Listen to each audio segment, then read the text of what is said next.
সিলেটে হযরত শাহজালাল রহমতুল্লাহ আলাইহির মাজার জিয়ারত করছেন বিএনপি চেয়ারম্যান তারেক রহমান। এই মুহূর্তে মাজারে আছেন আহমেদ সারেহীন। আমরা আবারও যাচ্ছি তার কাছে।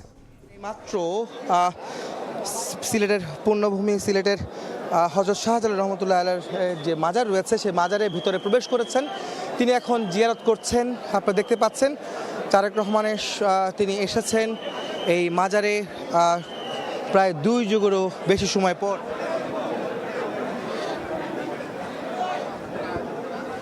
আপনারা দেখতে পাচ্ছেন যে অসংখ্য নেতাকর্মী সাধারণ মানুষ তারা অপেক্ষায় আছেন, তারা এই বাইরে তারা অবস্থান নিয়েছেন। দেখতে পাচ্ছেন এক পাশ দিয়ে যেমন অসংখ্য সমর্থক সাধারণ মানুষ বিএনপি নেতাকর্মী তারা অবস্থান নিয়েছেন, অন্যদিকে আবার তারেক রহমান নিজে ভেতরে প্রবেশ করেছেন হযরত শাহজালাল রহমতুল্লাহ আলাইহির মাজারের ভেতরে। তিনি দাঁড়িয়ে সেই মাজার জিয়ারত করছেন। এই পূর্ণভূমিতে তিনি এসেছেন 2 যুগেরও বেশি সময় পর, অর্থাৎ 2 দশকেরও বেশি সময় পর তিনি এখানে এসেছেন, এটা আমরা জানতে পেরেছিলাম।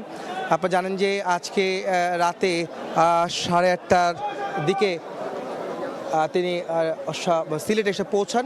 তিনি বাংলাদেশ বিমানের একটি ফ্লাইটে সিলেটে এসেছেন এবং তারপরে তিনি তার যে নির্বাচনী বাস যেটি রয়েছে বিএনপির যে স্লোগান সবার আগে বাংলাদেশ সম্মিলিত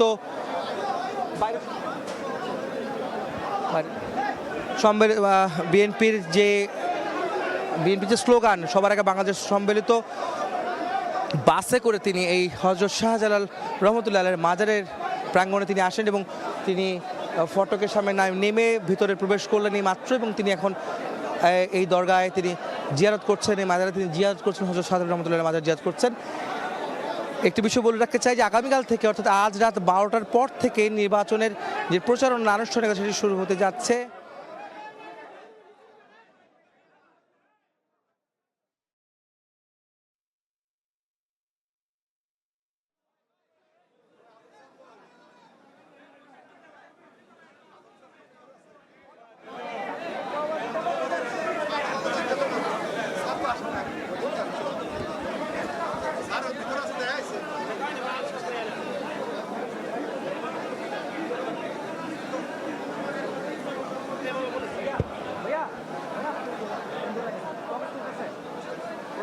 على خير خلقه محمد وآله وأصحابه أجمعين آمين برحمتك يا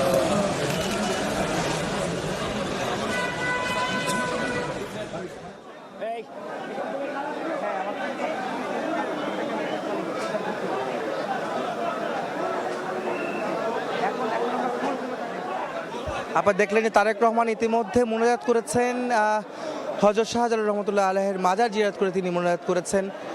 অর্থাৎ তিনি দেশবাসীর জন্য নিজের জন্য দোয়া চাইবেন, সেটি স্বাভাবিক, সেটি আমরা ধারণা করছি। আমরা দেখতে পাচ্ছি যে অসংখ্য মানুষ, নেতাকর্মী, সাধারণ মানুষ তারা কিন্তু এই বাইরে অবস্থান করছেন তারেক রহমানকে দেখার জন্য, তারেক রহমানের অবস্থানের জন্য। আপনারা দেখতে পাচ্ছেন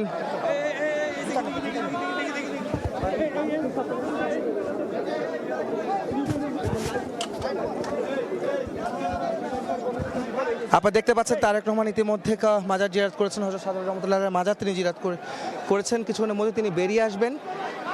এখানে বেশ কিছু মাজার রয়েছে, এখানে বেশ কিছু বিশিষ্ট ধর্মপ্রাণ বা মুসল্লিরাও তারাও কিন্তু এখানে এসেছেন আজকে তারেক রহমানকে দেখার জন্য। আপনারা এখানে বলে রাখতে চাই যে আগামীকালকে সকালে এই মাজারের পাশে আলিয়া মাদ্রাসা মাঠে তার নির্বাচনী প্রচারণার প্রথম সভা অনুষ্ঠিত হতে যাবে। সেই অনুষ্ঠানের জন্য তিনি প্রস্তুতি নিচ্ছেন। আজকে মাজার জিয়ারত করলেন, রাতে সিলেটে থাকবেন এবং সকালে তিনি আলিয়া মাদ্রাসা মাঠে যে সমাবেশ আছে সেই সমাবেশে তিনি বক্তব্য রাখবেন। নির্বাচনী প্রচারণার যে আনুষ্ঠানিকতা সেটি আগামীকাল শুরু করতে যাচ্ছেন তিনি।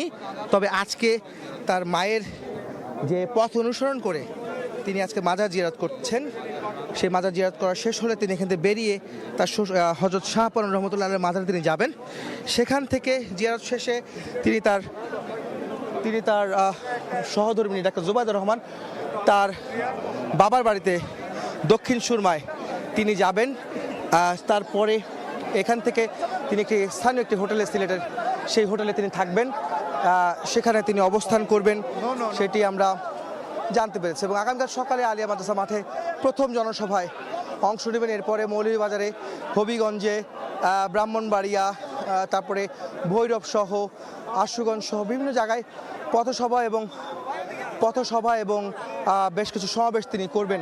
তার নির্বাচনী প্রচারণা আগামীকাল থেকে শুরু হতে যাচ্ছে এবং যেটি আজকে তার মাজার জিয়ারত ছিল ধর্মীয় অনুষ্ঠান এবং আগামীকাল তার মূলত প্রথম নির্বাচনী প্রচারণা অনুষ্ঠিত যাবে, সেটি আপনারা জানবেন, দেখবেন। আগামীকাল সকাল থেকে তার বেশ কিছু কর্মসূচি রয়েছে নির্বাচন কেন্দ্রিক, অর্থাৎ তারেক রহমান বিএনপি চেয়ারম্যান, যিনি দুটি আসনে নির্বাচন করছেন, ঢাকা 17 এবং বগুড়া 7 থেকে, তার নির্বাচনী প্রচারণা আগামীকাল থেকে শুরু হবে। অর্থাৎ সারা বাংলাদেশে আগামীকাল অর্থাৎ আজ রাত 12টা থেকে শুরু হতে যাচ্ছে সেই নির্বাচনী প্রচারণা।